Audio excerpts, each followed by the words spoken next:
welcome back to Conversations with Chris and Crystal. Today we're going to talk about writing a book and publishing. There have been studies that have shown that 81% of Americans would like to write a book. That's 200 million people. Yeah, and they probably need to write a book because Miles Monroe will tell you in some of his books that some of the best books are laying in the cemetery. They never got written. Everybody has a story, and it really deserves to be a part of it. If nothing else, for your grandkids or your kids, with your history and what you do. Anything like that works really well. So take it away. Okay. Well, the first thing I'd like to tell you is there's a whole lot of writing advice online. And I say ignore most of it because they say things like outline your book. Well, heck, if I outlined books, I'd never write. Because that to me is like, when you're a kid in school, you need to outline your essay that you're going to do for school. And if that works for you, that's fine. You can outline your book if that works for you. It doesn't work for me. And you wrote one of your books in 2 weeks. Yeah. Mm-hmm. From beginning to end, just boom. Yeah. Here's a book. It's like, I can't do that. I'm sorry. Okay, go ahead. Well, I have another book that I've been working on since 2013, off and on. So, so there's one. There's one. Okay, got it. But when you're really inspired and those juices are flowing, you just go and get it done. So how many books have you written? Published, I should say. Written and published. Well, written for the public's consumption would be about 7. Okay. But I've got basically 10. There's things that I compiled of my stuff that I've written, that I've published for me and my family. But anyway, and that's what you could do too. But we'll get into that in a minute. So, dreams can be a great source of inspiration. Like the book that I have been working on since 2013 was a dream. I dreamed it. And so, but I only dreamed part of it because, dreams are like, 30 seconds? Yes, and they're gone, or you forget the rest of it. Yeah. Well, I wrote it down, but it's not like I dreamed all the little details that you put into it. Sure. So, there's that. Point number 2, daily word counts. I have never done that. To me, you write until you have nothing else to say at that particular moment. Well, what are daily word counts? I'm lost. Well, with the daily word count, you're supposed to set a goal that I will write 500 words today. Okay. And to me, that's like the kid in school. Write 500 words about your summer vacation. So they write 250 times not much. You're not going to get good quality when you set yourself, I have to write 500 words. I've only done 498. What am I going to say? Yeah, right. It's just, just write. Just write. Yeah. Sometimes, now with me, not with her, I write in pieces. And I haven't written anything, haven't published anything, so, that's going to have to happen here pretty soon, actually. And I can help you with that. Thank you. I appreciate that so much. But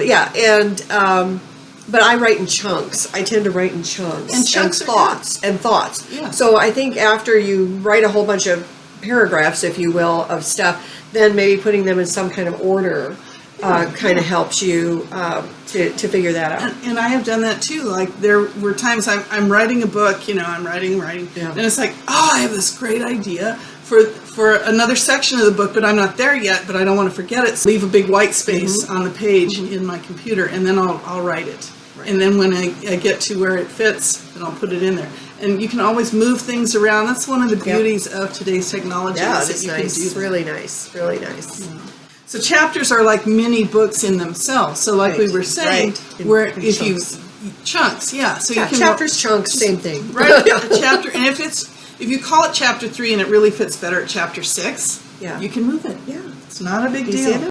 And keeping track of editing when you edit, I don't know that you need to do that. If there's certain paragraphs that you've taken out that you think you might want later, put it in another document and save that as a scrap or something. But I don't see the need to keep, edit after edit after edit. What if you only changed one word, Right. But that's another thing that I'd say just don't bother.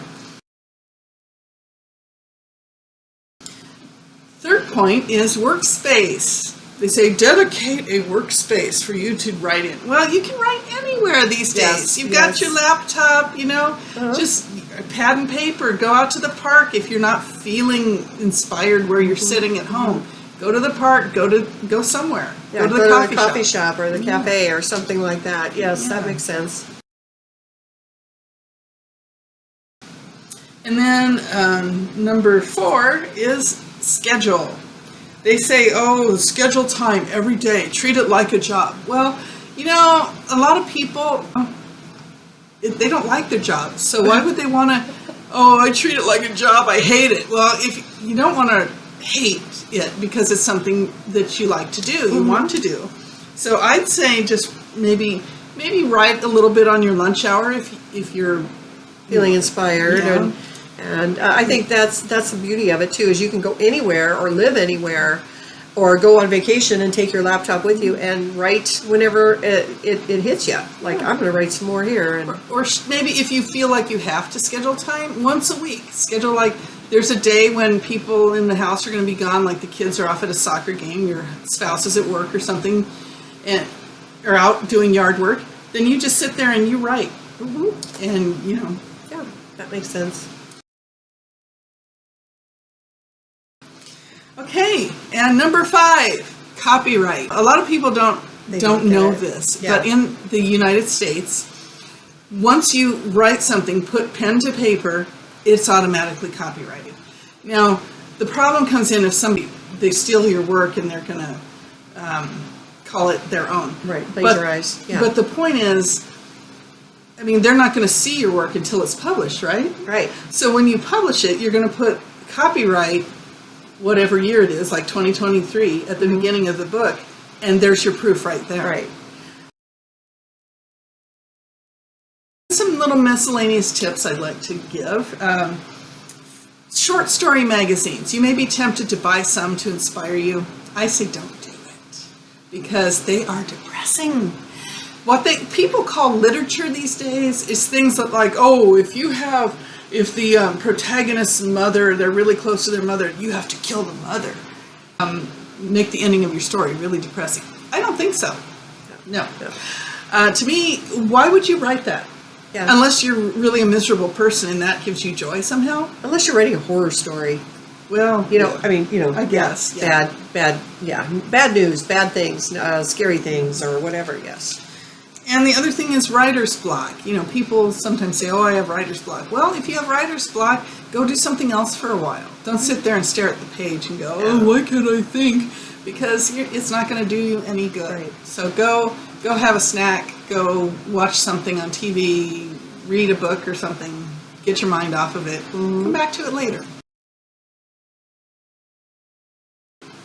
You may not be very good at spelling and grammar and that kind of thing, and that's okay. The important thing is getting your story down on paper. What you need to do now is get somebody who is good at spelling and grammar to correct it. To proofread it. Yeah, proofread it. Yeah.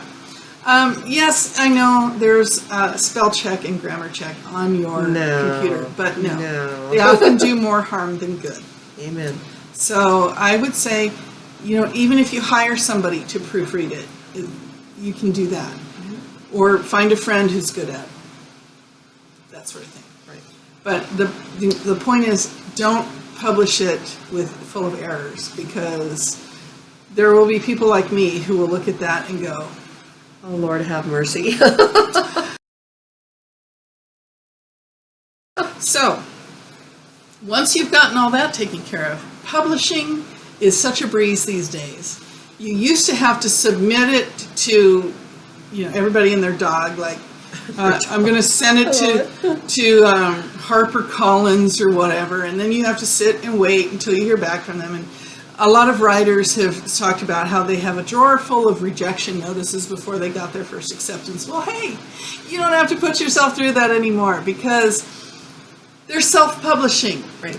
And back in the day, self-publishing was also referred to as vanity publishing, but there's a difference between that and self-publishing today, because vanity publishers, you had to pay money to get Right. them, and they would send you like 5,000 books, and they'd charge you like $50,000, and then you had to cart them around and sell them yourself, and it's just no.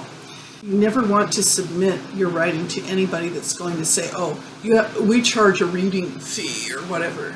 So you're not going to do that. What you're going to do is go to one of the self-publishing sites that's a print on demand.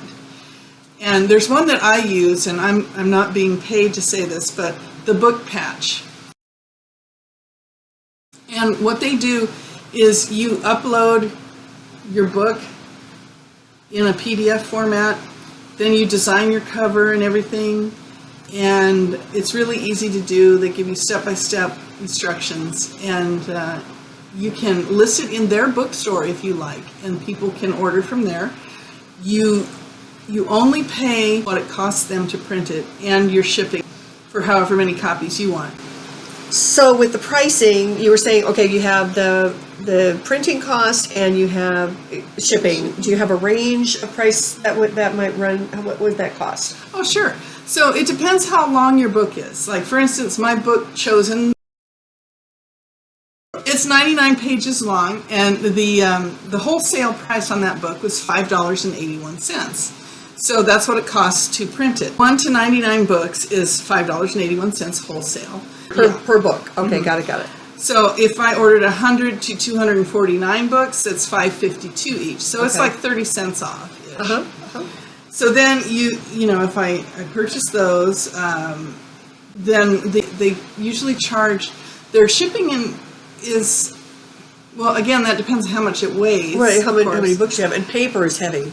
And it depends, well, too, I always get it sent to me via parcel post. Okay. Because that's the cheapest Yep, mailing that price. is for books, yeah. And I'm never in a hurry to get it. It's not like, oh, I need it next Tuesday, Yeah, right. So I always plan ahead. Okay. But they do offer other options. So Yep. you can get priority mail or something, but you're going to pay for it. Yeah, right. So then there's also a handling charge that they put in there, and that depends too how many books you're getting. So the shipping can be kind of pricey. I did do a book with my students this year. That's part of my plan for every year now, is to publish a book with the kids. And the shipping and handling cost me like $40 Okay. It's not total, bad. but I ordered like 25 books. Okay. So, and the books themselves, they ended up costing about $8 to $10 per book Okay. wholesale. So actually, if I had planned right, I could have charged the kids enough to cover that shipping, but we make mistakes. Yes, It's like- yes, yeah. Anyway, but the kids, it was funny with them because we had this project. They're turning in their stories. A lot of them, it's like pulling teeth, Then the book comes in, and everybody who ordered the book is all excited and everything. And the ones who didn't really take it seriously, they were kind of like, I didn't know it was going to be like this. Right, like a book. So next year, I think they're going to buckle down and be a little better about getting More them. creative. Yeah. More creative. Do some really good work that you can have for the rest of your life, which is really, really nice. So you could go to craft shows in your area and sell your book if you wanted to do it that way. You could give seminars or do public speaking somewhere and sell your book in the back of the room. There's all kinds of ways that you can market your book. Now I do have this lovely pamphlet that you can get if you email us, and it talks about how to self-publish, and that helps you with that. And I will probably put together a pamphlet on marketing your book too. Yeah, that's a great idea. Yeah, So- I've done a lot of marketing, so I think that would be very fun to take a look at that. Absolutely. Now, I understand too, in book writing, that if you want to be a #1 bestseller, you just buy a certain amount of books. Oh, on the Book Patch, if you use that, and you put something in their bookstore, if you buy like 50 books or whatever, you can be a best-selling author.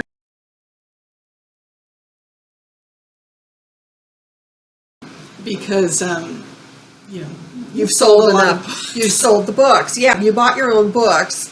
You've got them piled in your house, and you're a New York Times. Well, not New York Times, no. But I think it's one of those. No, New York Times bestselling author is a different thing.